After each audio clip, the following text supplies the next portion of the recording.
MaXXXine is probably the biggest horror letdown of 2024 so far, and at this point, if Longlegs and Terrifier 3 are this disappointing, I swear to those higher powers above, I'll Minecraft myself. I'm sorry.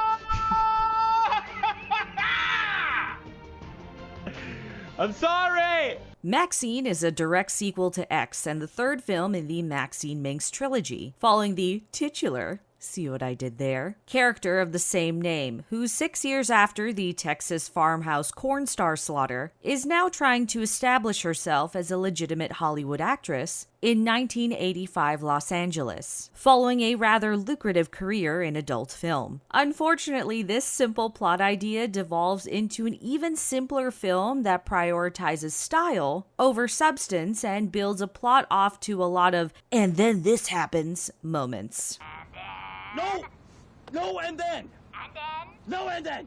No, and then. Before we get into why MaXXXine isn't great, I think it's important to revisit why X and Pearl became so revered in the horror community. X arguably reestablished faith in the mainstream slasher genre, which had become dominated by safe Hollywood releases for franchises like the Texas Chainsaw Massacre and Halloween, but was slowly starting to see a proper reinvigoration with other franchises like Terrifier.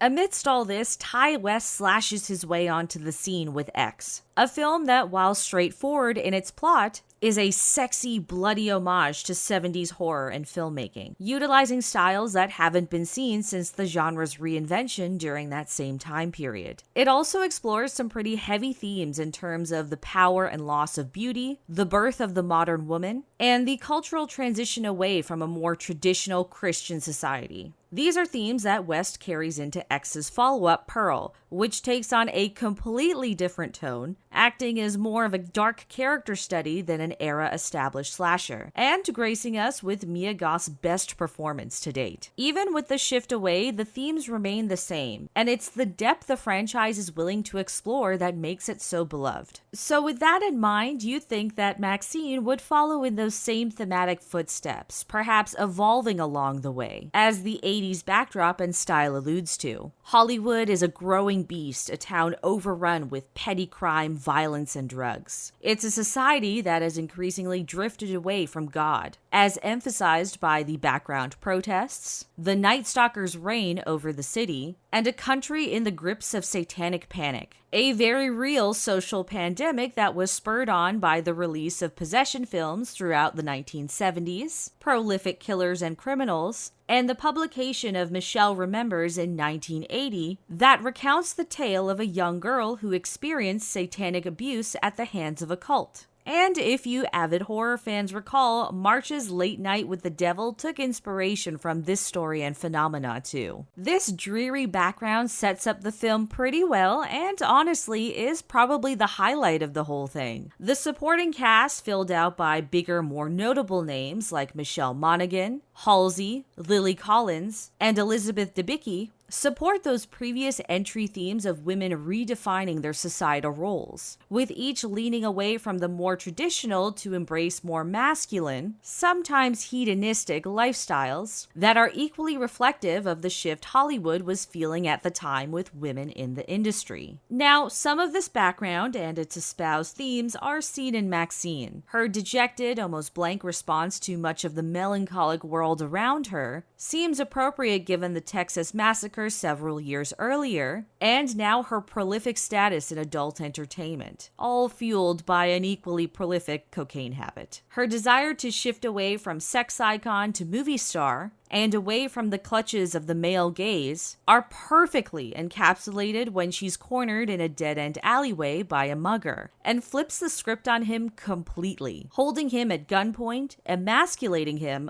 objectifying him, and then very graphically squashing his testicles with her high heel. Damn! Yeah, even I physically cringed at that one.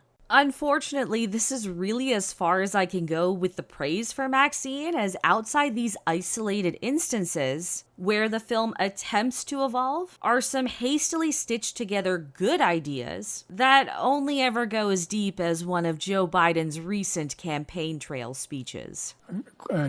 Eligible for what I've been able to do with the with the COVID, with dealing with everything we have to do with.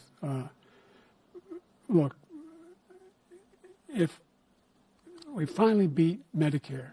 Everything that Maxine and our supporting characters go through never really lead us anywhere. When you compare it to X and Pearl, those films had straightforward plots that were succinct in their purpose and narratives. Maxine wants to explore too much and tell too many stories, ultimately leading to a poorly paced final product that stays surface level in every way. The Night Stalker was something that was teased in virtually every promotional trailer for this film, and the way it was implied was that Maxine herself would run into the infamous killer. But that doesn't happen, and the Night Stalker shtick is as quickly forgotten as many of the side characters. Halsey, who's topped bill, had all of her scenes show up in the trailers. Seriously. Those protests that are sprinkled across the film never culminate to anything more than a fun Easter egg, in which you can see Lorraine's face from X on one of the protesters' shirts, implying that the Texas murders had become a pillar in the outcry against Hollywood horror. This little egg alone opens up so many more questions that are brushed away for the sake of keeping our protagonist in the film. After Maxine lands a role in a popular horror sequel, The Puritan 2, her friends begin dropping dead thanks to, heavy spoiler, her fanatical preacher father, which, if you recall, was revealed in X with some background footage. In the scenes between, her father sends her a videotape of the adult flick they filmed at the farmhouse 6 years prior. Now, Maxine is consistently recognized everywhere she goes, and you begin to find it hard to believe that she's managed not to raise a single flag to any authority over this still unsolved mass murder. When her black gay BFF gets murdered, the tape is in his possession, as Maxine asked him to look into it, but is also forgotten, and if anything shows how incompetent the police are, even as they tail Maxine for half of the film. Who else is on Maxine's tail? Kevin Bacon with his ridiculous Louisiana accent, who's hired on the behest of her father for reasons that are really never made clear by either him, Maxine, or her father. Maxine seems to be infallible, almost cartoonishly so, when compared to how she fared in X. She stabs Bacon in the face with her keys in broad daylight with no consequences. She evades the police tailing her with no consequences. In the final act of the film, when her father gets a hold of her to record her exorcism, she manages to dodge hundreds of bullets and doesn't suffocate to death with a bag over her head. Both outcomes that have no physical consequences on her. She even manages to blow someone's brains out in front of a police helicopter, where her consequence is ending up being famous. What all of this ends up highlighting is that Maxine doesn't actually face any challenges in this film, and the shield she has on her keeps her from being both nuanced and engaging for a general audience. There was a moment Maxine had in X after the group's first day of shooting, where she tells Lorraine that it's time to leave behind old world values and embrace sex. Embrace a new way of living, a new way of empowering yourself as a woman. These ideas are reinforced as we see the rest of the events of the film play out, even working against her in some instances, like the moment where elderly Pearl gets in bed with her. It's the introduction of a character conflict that makes Maxine interesting. Here, however, Maxine never really has the same care given to her. As her friends drop dead around her, she doesn't feel sadness for them, nor really acknowledges their loss. She just carries on with her life and puts The Puritan 2 as her main priority over everything. Perhaps that's a reflection of how cutthroat Hollywood has made her, but that angle makes her feel lazily resilient, bordering on Mary Sue territory. The one moment of which Maxine is given internal struggle comes at you randomly and only ever appears once, when she's getting a mold of her head done for the film and begins having a traumatic flashback to the events of X. Then the film cuts to her being intrigued by a mysterious note on her windshield, and that's it. When she confronts her father in the final act, there's no pushback, no catharsis that is felt from coming face to face once again with the man that shaped her into the woman she became. This is one of the most disappointing instances of the entire film, as Maxine opens with home footage of a young Maxine, and the eyes wide shut illusions sprinkled throughout the film hint to something much darker, but like everything else is teased and never explored. The Bates Motel bit is kind of like this as well, as in X and Pearl there were very clear films that could be identified as inspirations not just for the setting, but the plot and characters. Bates Motel here has no context, it is just bait, much like the Night Stalker gag, that in no way helps introduce or support psycho inspirations. These hollow executions are further felt in the supporting cast, who don't build us toward anything meaningful and are comically stupid. Like, honestly, the cop duo defaults to,